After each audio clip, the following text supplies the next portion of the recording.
Adrian, thanks for this. Thanks for your time on this. I want to cover off a few items, and starting off with some of the ones we mentioned previously. And I'll go in order. So, look, I know I'm probably one of many who are first thing in the morning looking at the feed on the forum and looking at the pitch. How's it all going on the pitch front? Hi Phil, hi everyone. First of all, I'll try and keep this update down to a little less time than the previous ones, but obviously there's been a lot going on and I wanted to make sure everyone was bang up to date with where we are, and the pitch, as you rightly say, is the number one ticket item, if you like. The good news is I was chatting to Gary from Agripower, who've done a brilliant job over the last few weeks. They really have. I was talking to him on Friday about the plan for the next few days. And a lot of people have actually been saying to me, how's it going? Looking at the live feed every day, and we can see some progress, but are we on track? So the situation at the moment is that all the irrigation and drainage is now done and down and working, which is great news. He said to me on Friday that he was hoping to finish the sand spreading over the weekend, latest today. Unfortunately, we had a deluge of biblical proportions over the weekend, which delayed them finishing that task, but he's hoping to get that done today, which is good news. The really exciting news is that the power grass membrane has now arrived, which is cracking. So that's the next big and exciting stage. You'll see some big new developments on that front when you're looking at the live stream over the next few days. There are further preparations required for the root zone layer, all very technical, but I'm sure he knows what he's doing with that. And then the membrane will go down in the course of the next couple of weeks. And the timeline for the seeding process, which is obviously the next crucial point from our perspective, is for that to start from the 24th, which would give us 3 weeks before the start of the new season. They're working like the clappers at the moment to make sure that that timeline doesn't slip. So far so good on that front. Keep your fingers crossed. The weather is set fair for the next few days, and hopefully that will enable us to catch up on the day or so that we lost over the weekend. But yeah, they're working really hard, and it's going to be great. Oh, that's great. Thanks. That's a great update. Thank you. On that, the new stand, the new away stand and seat, what's the progress there? Because I can't see anything, Adrian. Yeah, well, there's a big hole now, as you can see on the right-hand side, you look out from the main stand. So you'll remember from the last update that there's going to be a new away stand erected in the gap between the end of the turnstile and, the end of the terracing and the blue cabin. Big hole now there, and you can see the huge gap behind it, going right to the perimeter fence at the back. It used to have the big mound of earth there, which is now, of course, back on the pitch. Plan is to put in it's actually going to be a 258-seater stand now in that gap. COVID has had an impact, as everybody knows, on supply right across the country and all sorts of things, one of which is steel. There's a steel shortage nationally at the moment, and it has had a detrimental effect on the timelines for this stand to be completed. So the current situation is that particular stand is all ordered and paid for and ready to be delivered and put in place, but the timeline on it has now slipped back to the middle of September. So we obviously have to ensure that our away fans are accommodated from a seating perspective for the first few games of the season. So what we've decided to do is to insert a temporary stand, not dissimilar to the one we had in situ for the game against Arsenal, so over by the corner flag at an angle of as you come into the away turnstiles at an angle there as you come in. And that will have 132 seats in it. And that is ready and bought and paid for. Actually, hire for a season long is far more cost effective than doing it on a match by match basis. So the theory at the moment is that will be there for the whole season, in addition to the other stand when it is completed in the middle of September. So what that means is that for the first few games, probably the first 3 or 4 home games, the away capacity will be restricted to that 132 seats plus the 444 that were allowed behind the goal there at the Collingwood Road end, which is 576 in total. And that will rise by another 258 to 834 when the new stand is in place in the middle of September. So that's the plan now for that particular area, and that's moved on. That's new news, but it's moved on at some pace over the last few days and weeks, and that's the solution we've arrived at. Great, thank you. And the other two massive projects that we spoke about before, floodlights and turnstiles, could you give us an update on those two? Okay, both of these are on track. Musco, who are our floodlight provider, they came down last week to do their final health and safety assessments and checks. They are starting work on the dismantling of the current pylons next week, and then have a timetable which looks eminently achievable for the erection and installation of the new lights, with a view to us testing those on the first week of August. Obviously our first game now isn't until the 14th, so that is going to be in plenty of time, and they're going to be brilliant. And the turnstiles, sorry, you were mentioning those as well. Once again, they've all been bought and paid for, ordered, manufactured, ready to install. VBS have just been terrific throughout as our building services provider and sponsor, as you know. What we need to do there is to make sure there's a concrete base in place for all those turnstiles to be dropped in effectively. So we're going to have 4 at the Gander Green Lane end, 3 now actually over by Back of Roses to enable the capacity to stand that we've been granted, and 2 over for the away end with a ticket booth in the Collingwood Road entrance to the ground. So they're going to be great. They're automated, they're going to be handheld scanners, and the timetable for the installation of those is again the first week of August, but we're not worried about those because that's all in situ. And you mentioned the capacity. What is the latest on the updated capacity for the season? Once all stands are in place. So we've actually had 3 really important meetings down here at the stadium over the course of the last couple of weeks. The first one was with the licensing officers, the London Borough of Sutton, and an independent consultant, and it was to ratify the capacity that we were allowed in every part of the ground. So there was a very thorough walk round that took place. There are various regulations attached to EFL capacity. So, for example, there'll be no freestanding allowed up against the barrier behind goals in the EFL. That's a regulation, so that had to be taken into consideration. There are 1 or 2 other very minor adjustments that we need to make. The installation of a new barrier in 2 parts of the ground, and also, more importantly, actually, a new crush barrier in the mound on the far side by Rose's Tea Hut, in order to ensure that we can maximise the capacity and standing area of that part of the ground.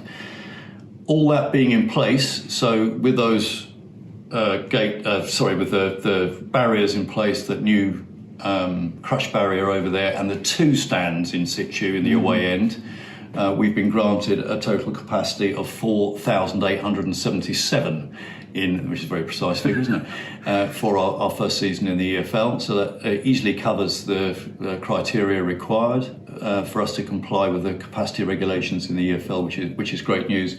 Initially, of course, that will be reduced by 530 odd until the crush barrier is in place and the second stand is also installed in the middle of September. The second of the 3 meetings was a SAG meeting, Safety Advisory Group meeting. So that again was with the London Borough of Sutton Safety Advisory Group, as well as the Blue Light Services, just to ratify all the match day protocols and operations behind it. So that was another very positive meeting. And it was followed up yesterday by our first site visit from the EFL. So the Security Safety Advisor for the EFL came down with 2 club relationship officers for us, and that was a long but really thorough, professional and positive collaborative meeting with those guys from the EFL. They went through all that was required of us, and they obviously had a good look round to make sure that we were progressing in the way that we would need to. A long old list of things that we need to comply with. You'll be delighted to learn that most of which we've already complied with, or well on the way to doing so. So that was a really positive meeting. There's still obviously lots to do, and they were looking at the big ticket items such as the pitch and the floodlights and the stand that you've just been talking about.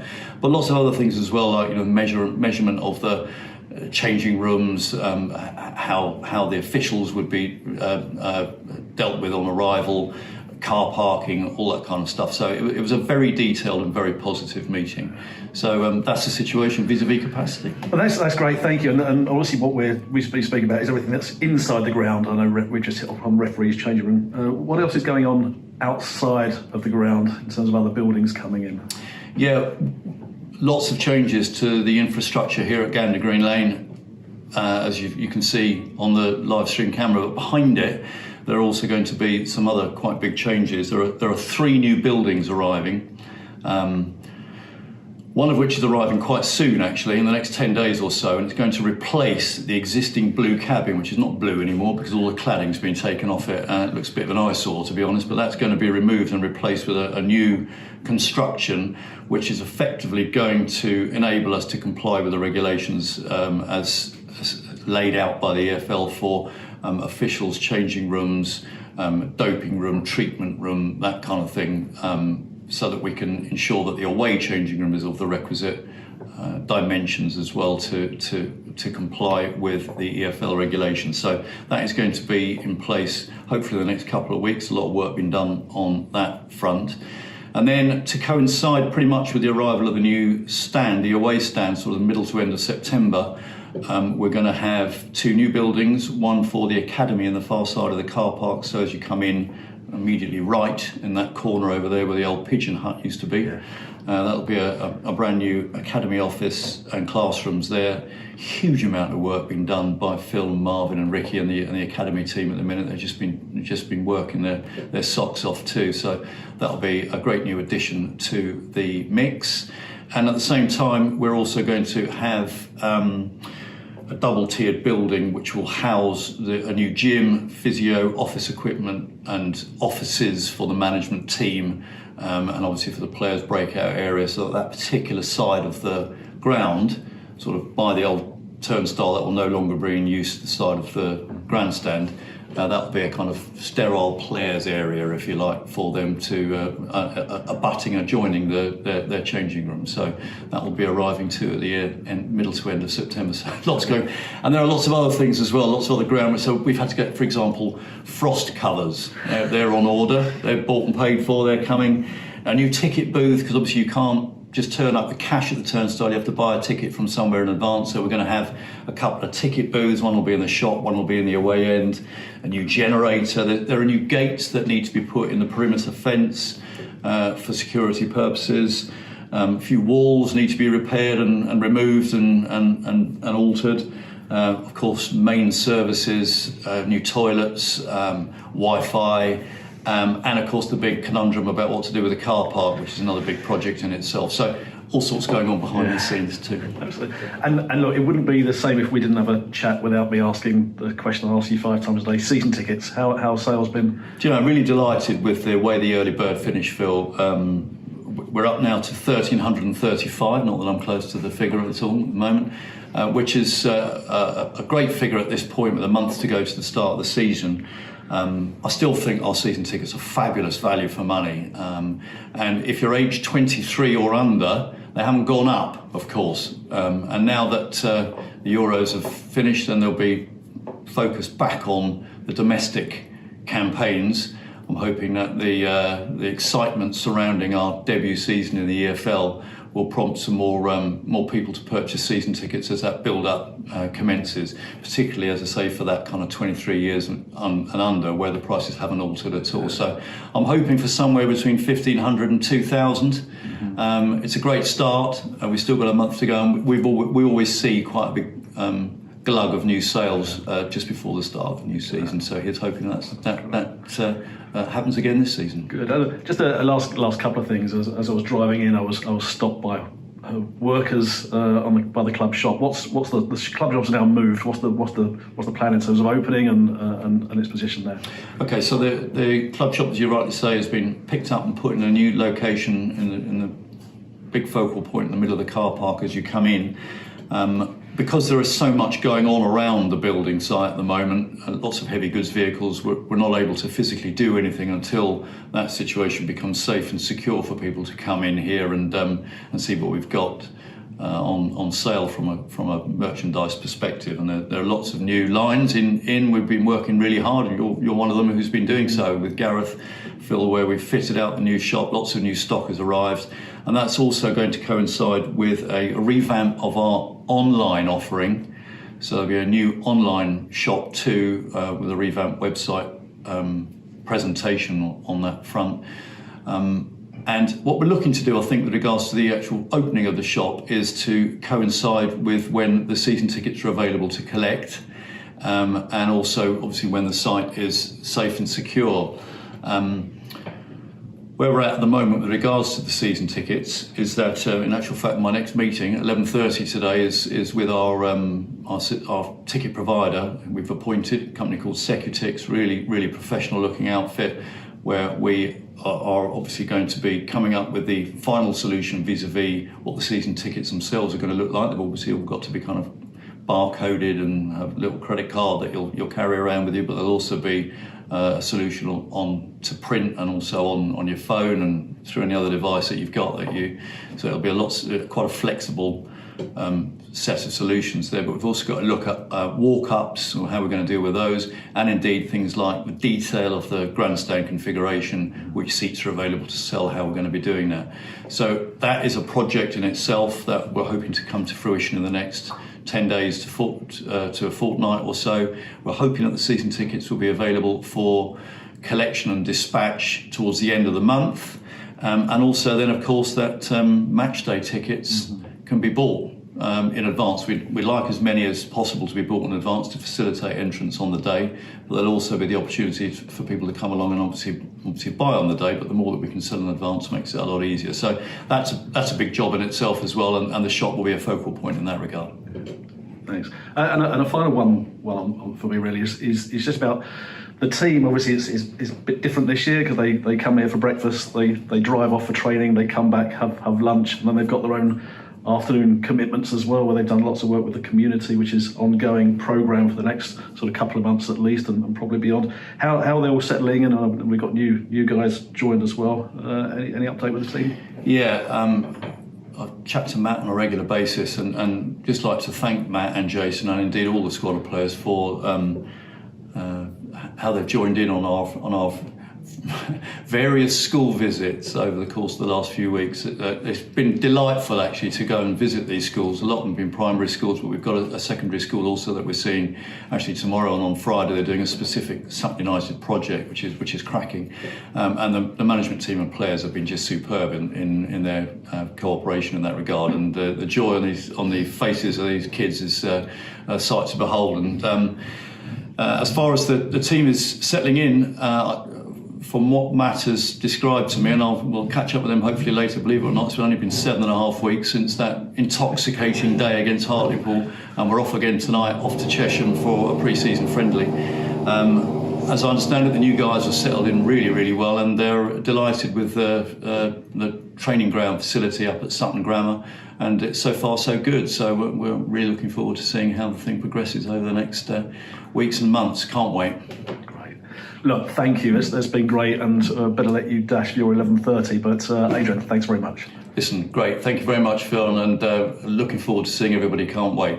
Forever am.